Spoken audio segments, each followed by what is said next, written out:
Guys, good morning. Good morning sa inyo. Good morning, good morning. Ito, break tayo ngayon, guys. Break tayo. Ang ano natin ngayon, ang brunch, no? Ay itong ano, actually nagluto ako kahapon ng ano. Ito pakita ko.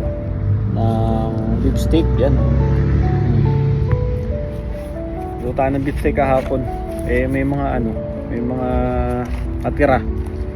Kaya binaong ko na lang, no, para yung pre-meal natin mamaya ay iuwi na lang natin kasi sayang, no, sayang yon.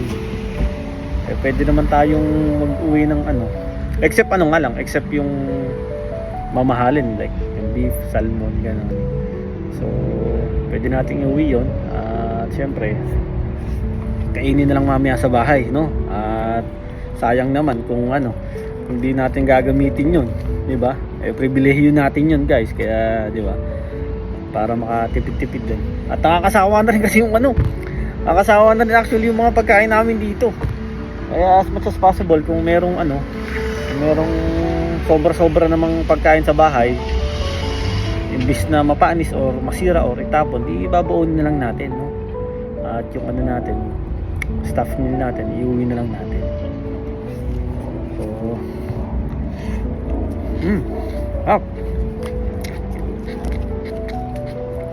guys, share ko lang, no? Talagang dito sa Canada ano, talagang nagkakahigpitan na rito, guys. Kakahigpitan na kasi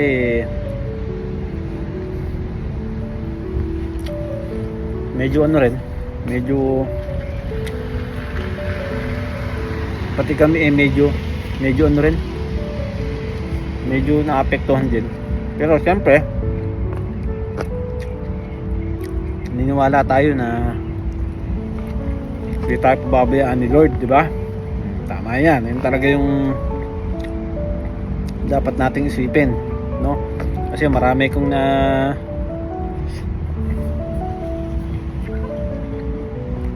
papanood, babalitaan na talagang daming napauwi, guys. Daming napauwi na ano, mga gaya naming mga temporary foreign worker, diba? Kasi nga unang-una hindi na rin yung mga LMIA, pangalawa hindi na aprobahan yung work permit, ganun. Kasi kapag kakaalam ko do yung kahit yung employer mo ay rin yung kontrata mo, bigyan ka ng panibagong job offer, isuwan ka ng panibagong LMIA, pero ang gobyerno pa rin ng Canada ang mag-a-approve ng work permit mo, hindi naman yung employer mo. Kasi syempre sino ba naman ang ayaw ng ano, di ba, magkaroon ng stop sa mga company nila. Kaya nga depende rin sila, guys, dun sa ano, dun sa pag-approve ng work permit ng government, kung aprobado ba o hindi, di ba? Siyempre kami hindi namin maanong isipin kasi ang may hawak nun, hindi may employer namin, yung gobyerno, di ba? Kaya nga kami inisip lang namin kung ang Canada ay para sa amin, sa atin, ibibigay naman ni Lord yun, no? Importante sa ngayon, yun, enjoy na lang kung ano yung meron tayo, meron kami, diba? Kasi hindi naman sa ibibigay ni Lord yun, hindi naman para sa'yo, diba? Tsaka kahit anong pilit mo, kung isang bagay hindi para sa'yo, hindi talaga bibigay sa'yo yan, diba? Niniwala ako doon. Kaya nga yung ano namin dito, patuloy, para araw-araw naming ano, araw-araw namin nagpipray, talagang luluhod namin sa Lord na sana kami hindi maapektuhan, diba? Do ganun pa man, diba, kung kami ay maapektuhan man, isa lang ibig sabihin nun, diba, merong mas magandang plano si Lord sa amin, 'Di ba? Kasi di man talaga siya ang, kumbaga, ang lagi niya namang plano sa atin, yung kung saan tayo mas mapapaganda, mapapaayos, 'di ba? Kahit anong pilit na sa isang bagay, kung talagang ayaw ni Lord, dapat ayaw mo na rin. Kung gusto ni Lord at ayaw mo, dapat gusto mo na rin. 'Di ba? Ganyan yung. Kaya enjoy lang yung mga bagay kung ano meron tayo sa ngayon, kasi hindi lahat na-experience yan, di ba? Hindi lahat na pagkakalooban na makapag-work dito, hindi lahat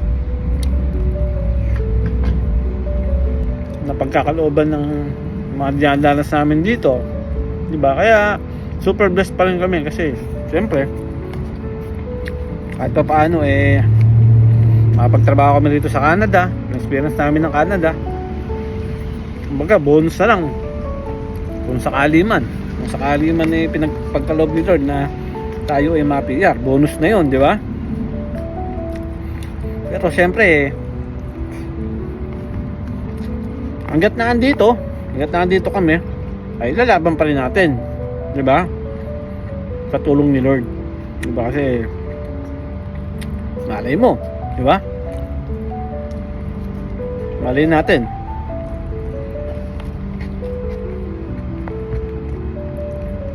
ito talaga yung lugar kung saan kami gusto ni Lord na magstay, di ba? Hindi natin alam, wala nang nakakaalam. Basta yun lang, patuloy kaming talagang mahawak dun sa mga pangako niya. Though siyempre hindi madali, mahirap, malubak, pero hindi naman kami babayaan ni Lord kahit anong mangyari, diba? Kaya yun lang talaga ang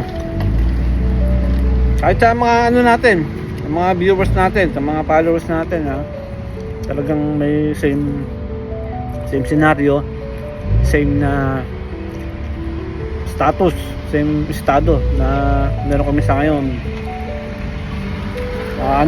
Tayo maulan pag-asa, tayo maulan, diba? Huwag dapat tayong nawalan ng tiwala sa Diyos at tayo na ng pag-asa, kasi talagang hindi naman talaga sa magkukulang, diba?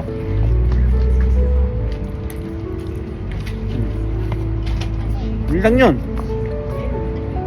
Kaya na lang, tiwala na lang sa Kanya at patuloy na magdasal kung ano yung talagang plano niya para sa atin, para sa amin, no? Ayun lang. Naka 10 minutes na pala tayo, 5 minutes na lang, no? So, ingat tayo lahat guys, God bless you all.